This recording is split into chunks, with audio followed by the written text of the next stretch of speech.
people's hearts are opening, and this is how the heart chakra is opening, and this is how we're actually going to transform our reality. And that's what I'm here for. And I'm here to join together the heart chakra and the sex chakra, the womb space, our delicious, amazing seat of our power, which is our sexuality, which has been shamed and put under the rug and denied its power for so long, because people are so afraid. They're so afraid of what's there. And governments and religions, institutions can't control us when we learn the power that exists within our own sexuality, that sex center. And when it's joined with the heart, that's when it's clean, that's when it's safe, that's when we heal ourselves and each other. I'm enlightened, but like I'm still learning how to be enlightened in the body, or like to bring all these things into my body. And I would say, like, anyone who says that who claims that they're completely enlightened and like they don't struggle with human things anymore, I think that is, I mean, I'd be very skeptical. I'd be very, very skeptical, because we came here to be human. Let me chime in on that. I love what you just did. Everything.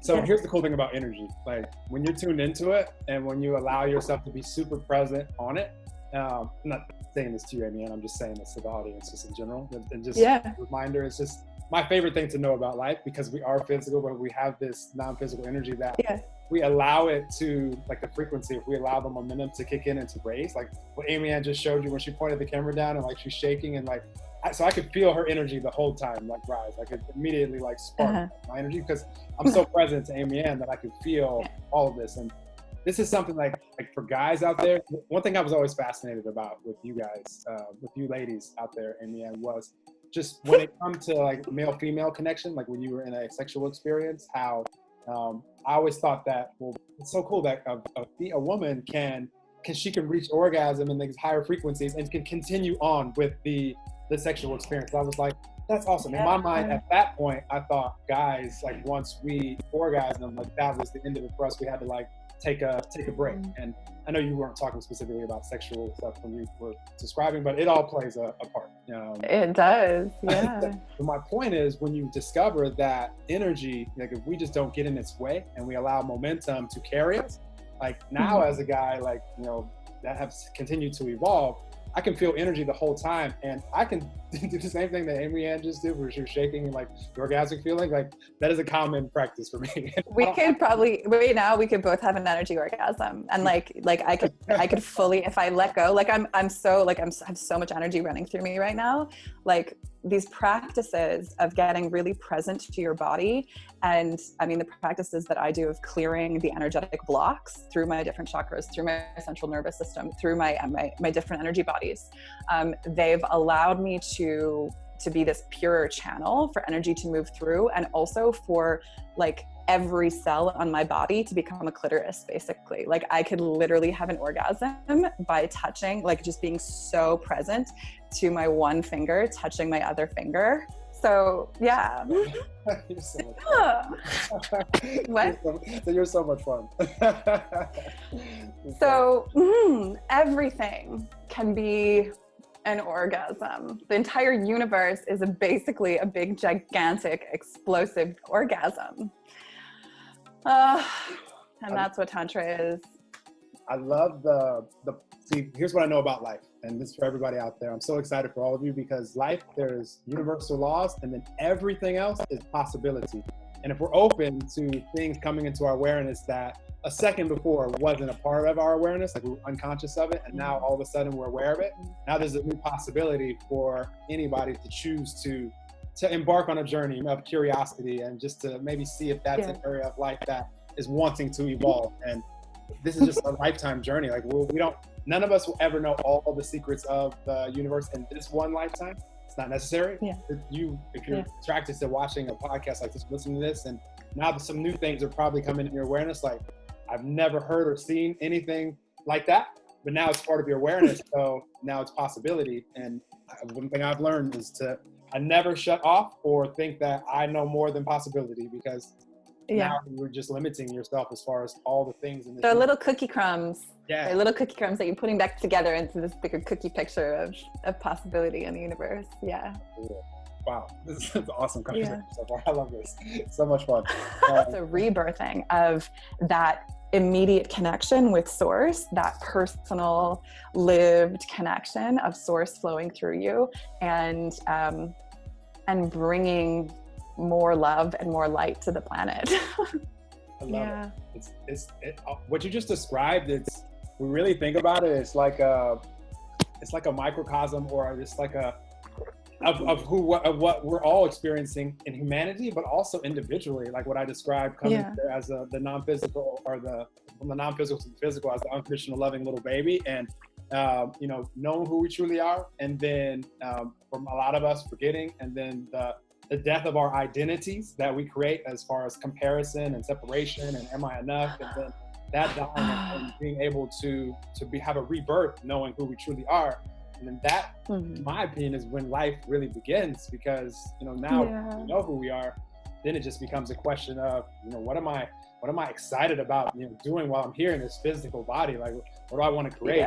What fun adventures do I want to have, and what impact do I want to leave, and all these things. So what you described, and as far as channeling through, I love whenever we start talking about channeling, because a lot of people, I like to simplify everything, and for me, channeling is, we're always on a frequency that can be measured into so it's just cool to know, like, if you want to tune into like a radio channel and hear what's coming on from that station, you have to go to the exact frequency, and then you get to hear what's playing there. If you're not on that frequency, you're not going to hear the exactly R&B or country or whatever you want to hear. So what you're describing, it's awesome. Like, I've talked to more and more people where you guys are tuning into specific frequencies and allowing things to flow through, whether it be priestess stuff, or it's just awesome. I love it so much. Like, when people ask me, am I channeling? I say, well, we're always channeling every moment. It's just where you're channeling. You're on the frustrated, worried frequency, then you're going to channel frustrated and worried thoughts and speak and actions and all those things. So, exactly.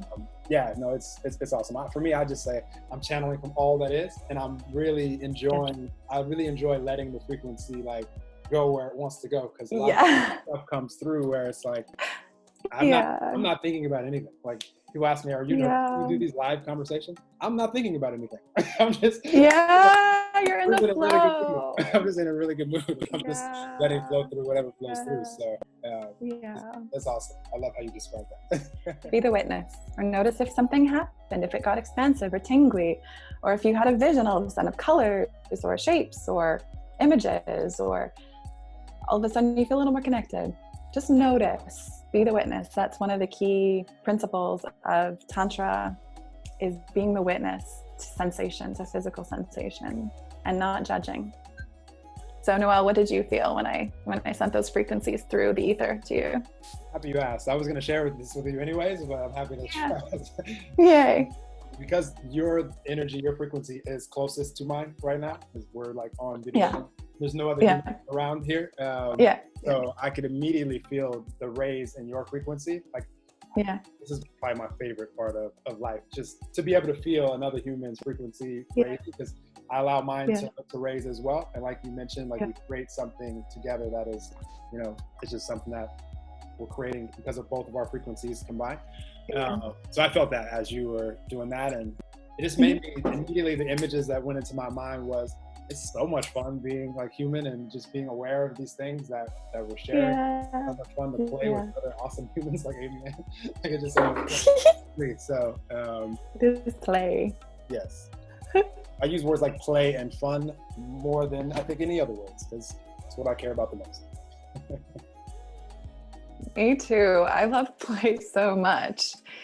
This human life doesn't have to be such hard work and suffering like so many of us have been programmed to believe. Most of us are programmed to believe that. And it's the work that many of us are doing right now, is undoing those stories, is really writing new stories for ourselves that say that it can actually be this can be a playground.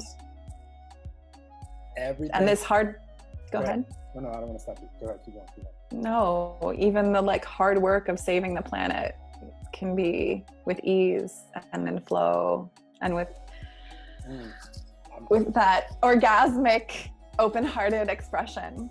The only reason it seems hard to save the planet is because we are trying to do it, or have been trying to do it up until now, because it could always change right now and is changing right now. And Amy Ann's doing what she's inspired to do. I'm doing what I'm inspired to do, and so many others are. The only reason it seems hard is because we're trying to do it separately. We're thinking that, we're thinking that, and we're asking questions of how can I, when it's more so, how can I, so that we, how can I, so that we. And once I learned that I could ask questions to the universe about anything that matters to me, and then receive the answers when I'm ready to receive them in the frequency where I'm connected with, all that is, then it just became not about just asking questions only for me. It became about asking questions for humanity. Because why wouldn't, I want whatever I want for me, I can also want for humanity, for everybody that also wants that for them. Not everybody wants to live the same way that I want to live, and it's all good. I just want everybody to be aware enough to know who we truly are, so that you can choose to go out there and live however you want to live. So I see it as very easy for us to come together and create, and I'm creating some things right now. I have a community called Universal Abundance. Why is it called that? Because the universe said, this is what you want for you and for humanity, Noelle, is for us to have an abundance of everything that matters to us. Time, money, resources, relationships, health, just everything that matters. So, it's just, we can start asking questions about how can we all thrive? How can we all? You'll get different answers than just the little box answers of how can I, pay next month's rent? Not that that's not the question that you want to be asking. It's important for sure. Just know we can ask anything. So we can allow ourselves to expand, to ask questions that are, can allow all of us to have a really great time here in 2020 together and beyond. 7.7 billion of us on the planet, and we're all here at this time in human history for a reason. We all are a wave in all that is. We all play a role. So that's why I do what I do. I just want to help more people have the light bulb come on, so that you get to fully express yourself however that looks for you out there. Yes. I'm so on the same page as you. And this abundance, the abundance frequency, the manifestation pieces, they're coming through so hard and big for me right now. And you're so funny. I almost made a joke when you said you were starting to stop yourself from cursing. I was like, Amy, we've already had energy orgasms on this episode. It's going to be an age restricted. It's going to be an 18 and over on iTunes. So don't worry. Say whatever you want at this point. Oh, fantastic. For videos of hundreds of conscious conversations like this one, as well as live workshops, head over to universalabundance.co. That's universalabundance.co, and join the Universal Abundance community. And if you help us share this consciousness, as a result, attract and manifest unlimited abundance to you. Love and appreciate you all. Talk to you soon.